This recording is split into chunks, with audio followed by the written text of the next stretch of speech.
La grandeur de l'image qu'un barreau doit porter, ce sont ses midotes.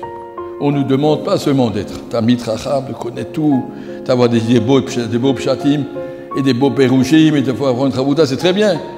On demande avant tout de savoir se conduire. Pourquoi le Rav Samuel il a fait Keter Shlomo? Il m'a dit, depuis qu'il est Bachor Yeshiva, il a qu'un seul objectif, c'est de faire du Zikouy Arabim. Et même quand il a fait son Shidour avec Madame Samuel, il lui a dit, voilà, je reste au Kollel tant d'années, mais après je ferai une Yeshiva. Ce qu'il voulait, c'était apporter quelque chose à la communauté.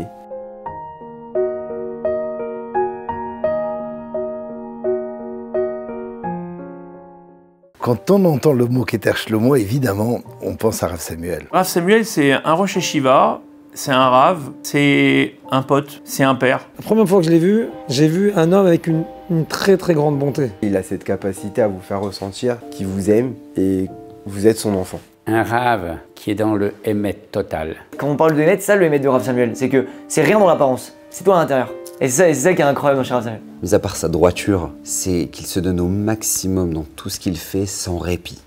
Sans répit. C'est du 100%. C'est une vie 100%.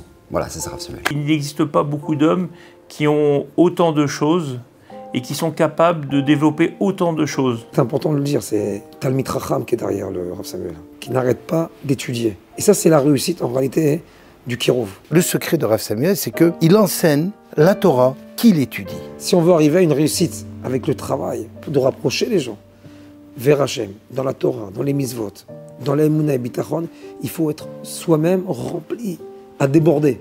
Rav Samuel, il déborde. C'est ça sa qualité. Le fruit d'un vrai travail et d'une vraie Torah. Ça fait 10 ans que j'accompagne le Rav dans la plupart de ses déplacements. M'a permis de me rendre compte d'une chose que j'avais pas pu voir avant, son aspect Chesed. Rav Samuel, c'est quelqu'un qui n'a qu'un seul objectif dans sa vie, c'est de faire du bien aux gens.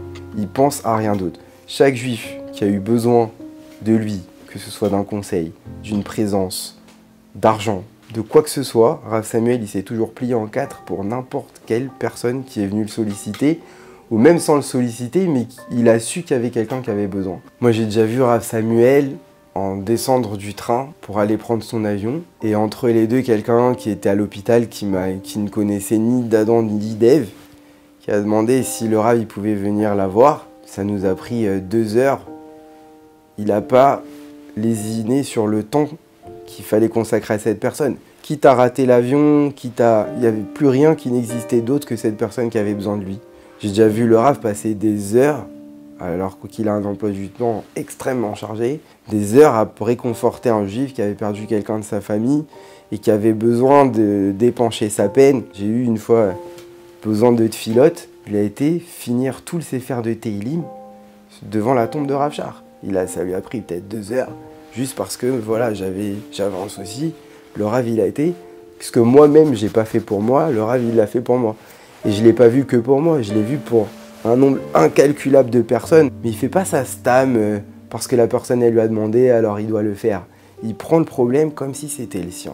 Ça devient son problème. L'ambiance à Keter Shlomo, on peut dire quelque chose de magique. Keter Shlomo, c'est une ambiance de Torah avec des gens qui sont comme toi. Tous les amis avec lesquels je suis le plus lié sont les anciens de Keter Shlomo. On n'est pas du tout les mêmes que nos enfants. Nos enfants aujourd'hui ont des exigences, nous on n'avait pas de portable, aujourd'hui ils en ont, etc. Pourtant, le Rav Samuel a su s'adapter, insuffler et distiller une Torah d'authenticité, de joie, d'amour, de la même façon que nous on l'a reçue. C'est-à-dire que la rue elle change, le monde il change, mais la yeshiva de Keter Shlomo, on dirait qu'il y a quelque chose qui est figé comme ça, figé dans le temps. C'est extraordinaire en fin de compte d'avoir un discours qui tient dans le temps. Si on m'avait demandé comment appeler Keter Shlomo autrement, j'aurais dit la yeshiva transformation. C'est une transformation.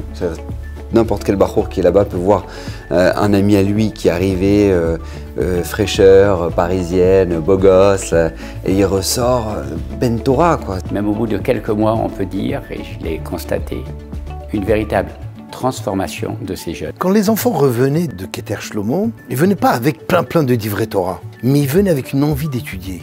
Et ils venaient avec une simcha de l'étude. Vous finissez de manger vendredi soir, papa, on learn un peu. l'arme un peu, bien sûr qu'on l'arme un peu. Et c'est toi qui vas m'enseigner. Hein. Fais-moi ça. Oui, justement, la Gemara, la Maseret que j'étudie, c'est tout. J'ai tout gagné. Mais j'ai tout gagné, tout est là-dedans. Au bout de 6 mois de yeshiva, quand je suis revenu à Pessar, en Ben Azmanim de Pessar, mes parents ils étaient choqués quoi. Ils m'ont vu comme ça et ils m'ont dit on t'a jamais vu comme ça. C'est-à-dire le matin de se réveiller tous les matins pour aller à la tfila, d'aller étudier, que ma mère elle m'appelle pour me demander quelque chose, on en court. J'oublierai jamais Rav Samuel, il nous avait dit une fois avant des vacances de Pessah, il nous avait dit n'oubliez jamais, vous n'avez pas fini le Shulchan Aruch. Et quand maintenant vous voyez vos parents faire quelque chose qui a priori ne correspond pas à la halakha, vous n'avez pas le droit de dire quoi que ce soit. Pourquoi? Parce que vous n'avez pas fait tous les décisionnaires pour savoir si vous avez le droit de parler, vous n'avez pas le droit de reprendre vos parents. C'est-à-dire, pour lui, c'était très important que ce soit une Torah, mais une Torah de référence, une Torah de respect, une Torah qui soit exemplaire. Moi, je vois ici, à Sarcelles, grâce à Dieu, j'ai le bonheur d'avoir beaucoup d'élèves de Keter Shlomo qui sont là. Des fois, je ne savais pas qu'ils étaient à Keter Shlomo, mais je peux les reconnaître quand ils sont à la synagogue, quand j'en vois un qui est un quart d'heure avant Mincha et qui est avec un autre en train d'étudier, je sais qu'il vient de Keter Shlomo. Ça veut dire qu'il y a cet amour du partage, cet amour de partager le bonheur.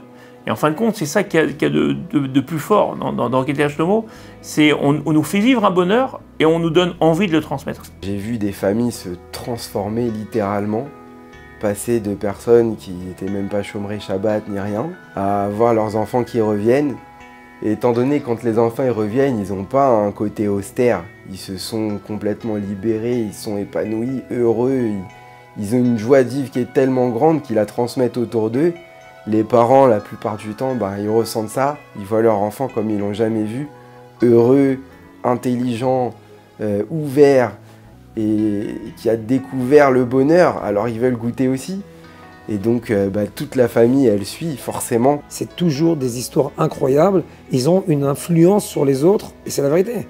Une influence extraordinaire, exceptionnelle sur les autres. On se dit, si c'est ça, être un juif, alors on a envie de lui ressembler, les parents, les frères, les sœurs, le monde qui les entoure.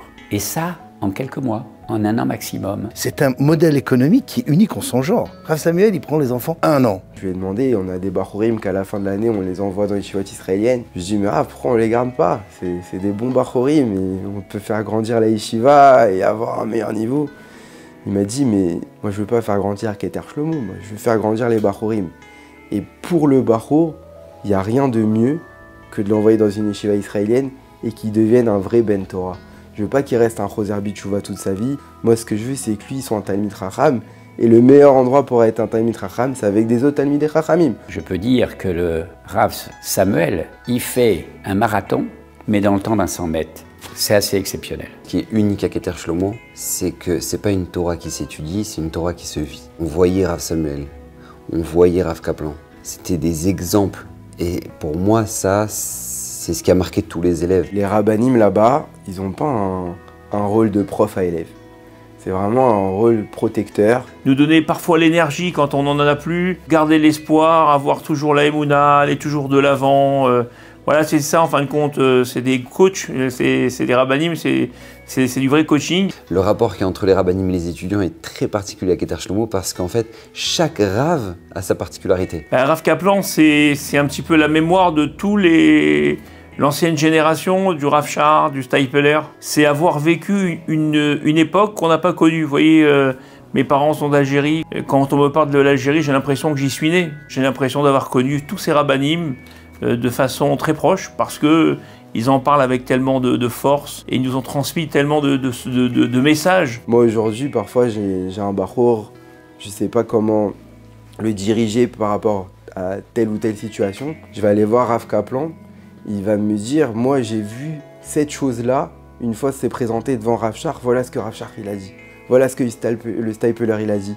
Voilà ce que Rav Chaim Kanievski il a dit dans ce cas-là. Et c'est un lien, si vous voulez, entre l'Egdolé Israël de la génération passée et notre génération à nous. Et ça, c'est une chance unique qu'on a à Keter Shlomo d'avoir un Rav comme ça. Sans parler de son vécu, de sa grandeur, de sa chorma, qui est baki quand même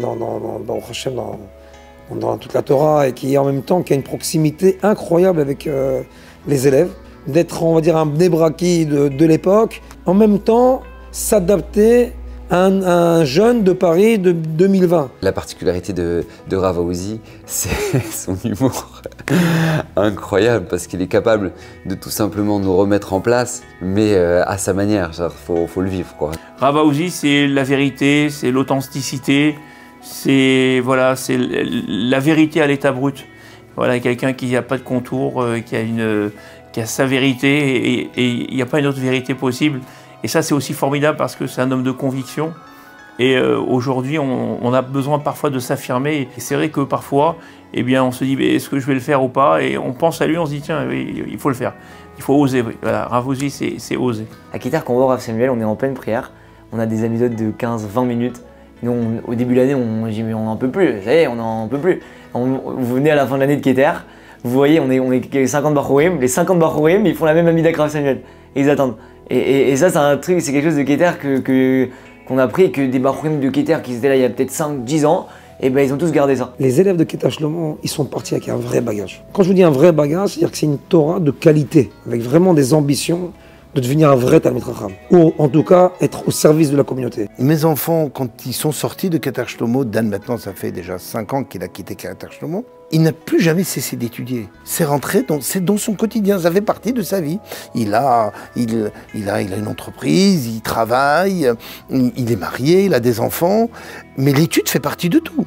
Et ça, quels que soient les rabbanim, mais il en rencontre beaucoup en Eretz, Baruch Hashem, eh bien c'est Keter Shlomo, c'est Rav Samuel qui lui a donné cet amour. C'est que Rav Samuel, quel kavod il tire d'être le fondateur, le Rosh Yeshiva de Keter Shlomo. Le nombre? Non, il limite son nombre.